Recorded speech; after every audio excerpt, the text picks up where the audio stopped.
Tell me about yourself. That is the most common question that you're going to be asked throughout your entire residency trail. Hey, my name's Alex. I'm a resident physician who finished up the residency trail last year, and I thought I'd give you some advice on how I approach specific questions. So to start off, you really want to get straight to the point by saying your upbringing as well as what school you went to. So I started off by saying, hey, my name's Alex. I grew up in Iowa, then moved to Nebraska before coming down to Tulane University for both undergrad and medical school. Great, very short and to the point. Depending on what specialty you apply to, as well as how many interview spots they're open, they're going to be interviewing anywhere between 50 to 100, even all the way up to 200 students for very few spots. So they're not going to remember your name. They're going to remember two things. One, they're going to remember how you made them feel. And two, they're going to remember the brand that you threaded throughout your application as well as exhibited during the interview. So when they're reviewing your application, they're going to be like, oh, that was the really funny guy. Or, oh, that was the pickleball player. That was the dancer. That was the actor.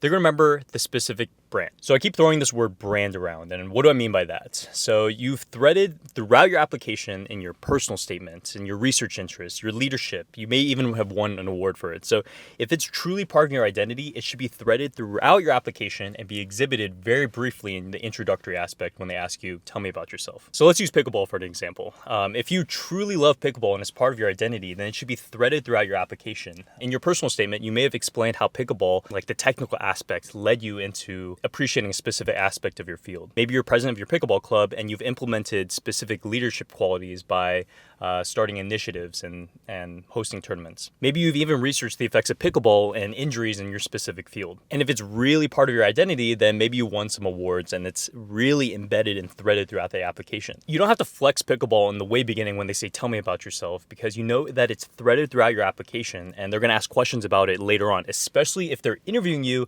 they took interest in your application to begin with. So you can just briefly explain and say, you know, I really love pickleball, and I would say it's a really strong part of my identity because I've led multiple research as well as leadership initiatives that I'd love to tell you more about. And if they're really interested into what you have to say, then they'll ask a follow-up question after you kind of introduce yourself.